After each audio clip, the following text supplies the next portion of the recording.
Oh my god, Narmachelli, talking about overconsumption again? Yes. Yes, I am. I may not be able to stop talking about overconsumption, but I know love. I know patience.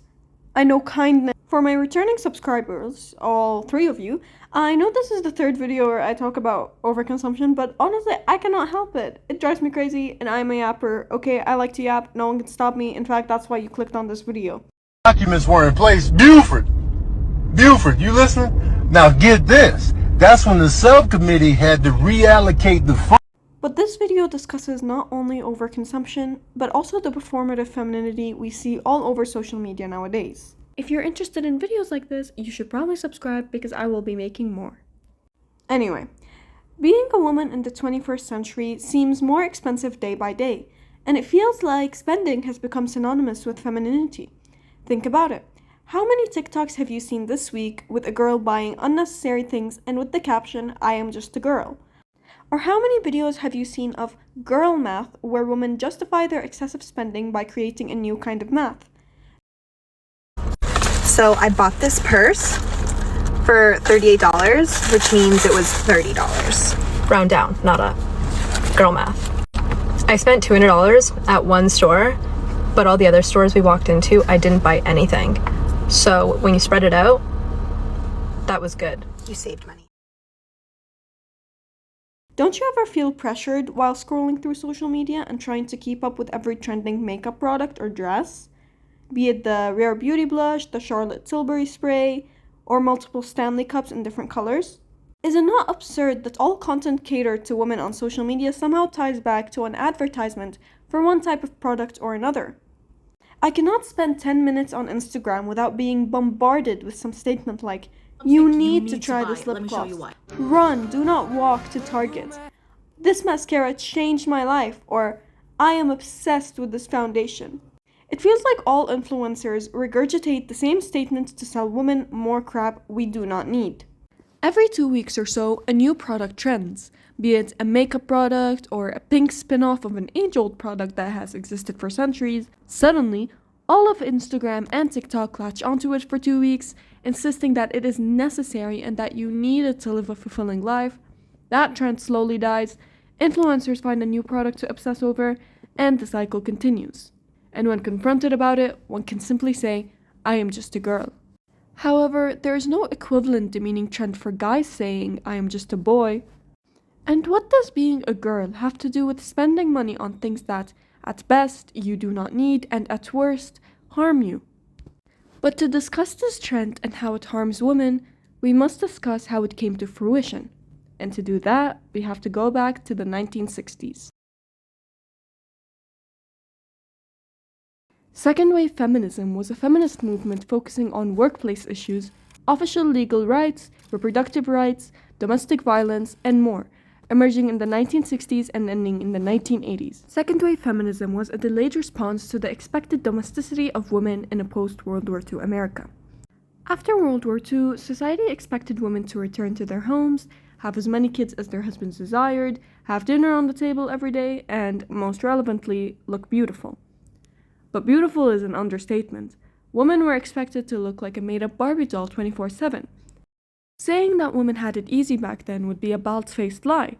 On top of being expected to look like a magazine cover at all times, stay-at-home wives and moms were often abused by their husbands, heavily medicated, and severely unhappy. Thus, it is no wonder that second-wave feminism came around and tried to challenge the role that society expected of a woman. Second-wave feminism fought specifically for women's rights to equal opportunity in the workforce.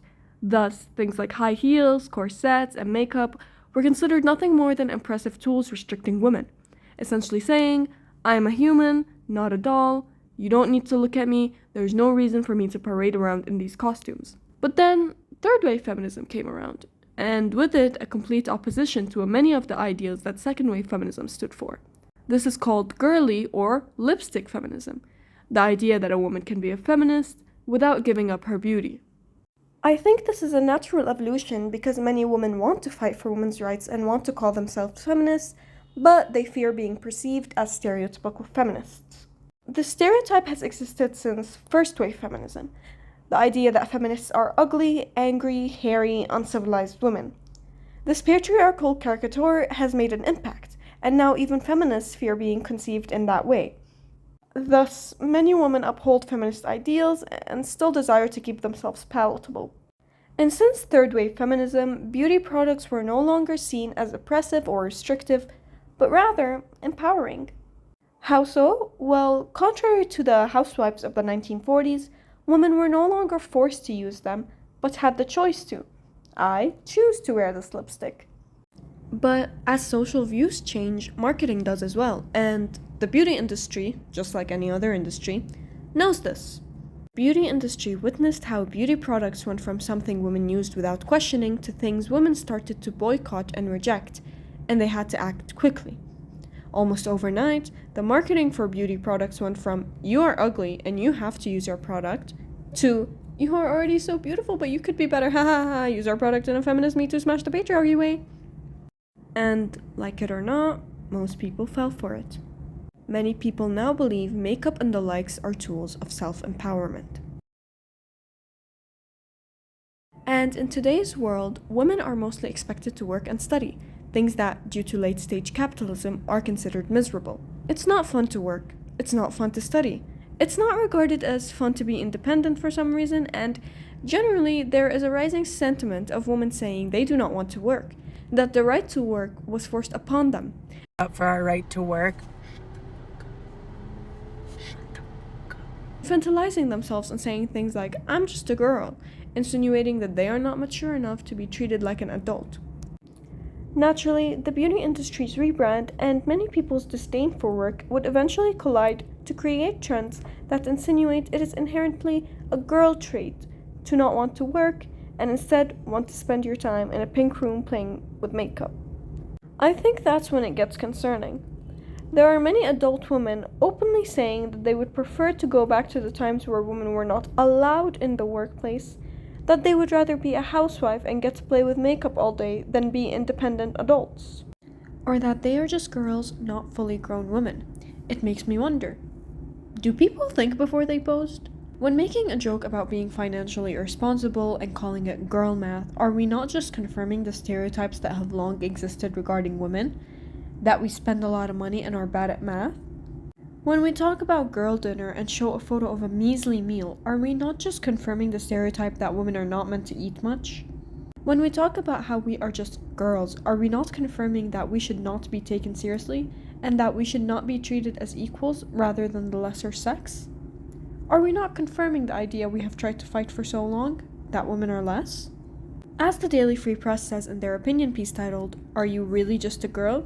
I would like to remind us, though, that there is no similar trend for men to joke about being dumb or useless, a sweeping trend that encourages women to reduce themselves into beautiful, submissive creatures for internet consumption is perhaps more regressive than we are willing to admit. And when users passively engage with the media that chalk up women's flaws to the inferiority of our own gender, what starts as irony soon bleeds into a conflation of girlhood with negative stereotypes. But it's all fine, right? Because it is a choice. I choose to be girly, I choose to be a housewife, I choose not to drive, I choose to do all of these things, and feminism is all about choice, correct? Choice feminism is the belief that the individual choices of a woman are inherently feminist. But just for a second, let us go back to this trend of women saying that they want to be housewives and that they wish we never earned the right to work.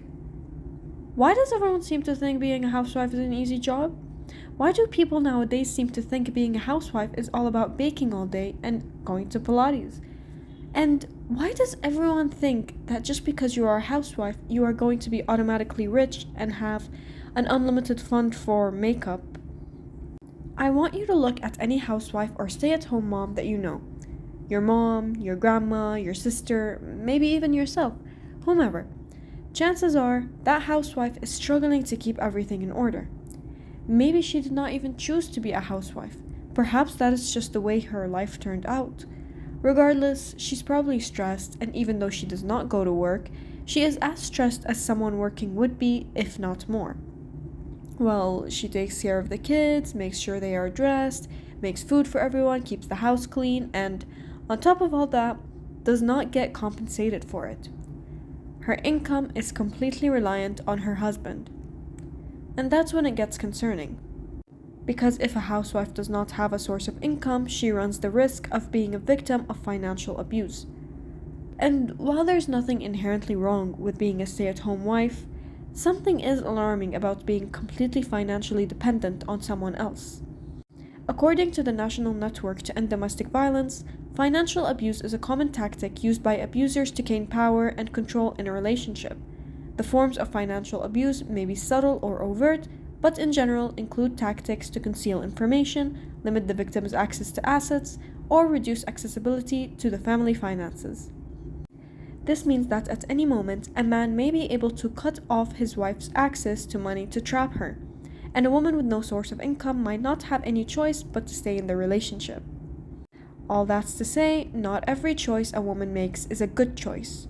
And not to mention, your choices are not made in a vacuum. You do not simply choose to wear makeup because it is your choice, and feminism is all about choice. You choose to wear it because, in many ways, you are expected to. When ads from influencers and businesses are constantly shoved down the average consumer's throat, it is inevitable to start believing you need the product being advertised. And when everyone else is doing something, you feel pressured to do it too. And if it really is a choice, that would mean that you also have the option to do the opposite, correct? So I want you to imagine yourself no longer wearing makeup, no longer shaving your body, no longer wearing uncomfortable clothing or high heels. Most likely, you would be met by some backlash, be it from your friends, family, or followers on social media. You would also feel more uncomfortable with yourself because you are not committing to the rituals you are used to. Is it still a choice? And how does overconsumption come into play? Well, when playing this character of a feminine girl, you need to spend a lot of money. Partly because it is apparently a girl trait to be bad at maths and saving, but also because, like I mentioned before, being a woman is so damn expensive. To be a feminine girl, you must look like a feminine girl, which means you have to buy what makeup the feminine girls are using, which means spending a lot of money. But to be a feminine girl, you must also dress like a feminine girl, which means spending more money on clothes. And since looking like one isn't enough, you must behave like a feminine girl, meaning spending more money on things like girl baths or girl hobbies. And since brands know how much women will spend to look like the trending aesthetic, we see brands advertise with influencers who are more relatable and more accessible on platforms like TikTok, therefore pumping their products onto people's FYPs and, consequently, their shopping carts. Brands have figured out how to make women spend as much as possible. Brands preying on women's insecurities is a tale as old as time. But with social media and how obsessed we have become with it in a post-COVID world, it is more extreme than ever. Brands know which influencers to pay, what memes to post, and the exact thing to say to make you conscious of their brand, to make you feel like you need their products. Which means that many women will feel incomplete if they don't have the current trending product. It's great marketing. All the social media marketing makes you feel like you never own enough, like you never are enough, and that to be enough, you must own every product being advertised. But the thing is, the beauty industry wants to make a profit, which means brands will not just sell one product and be done with it. No, they are in a constant state of producing new things, and you, the consumer, are in a never-ending state of knowing about them and being convinced you need them.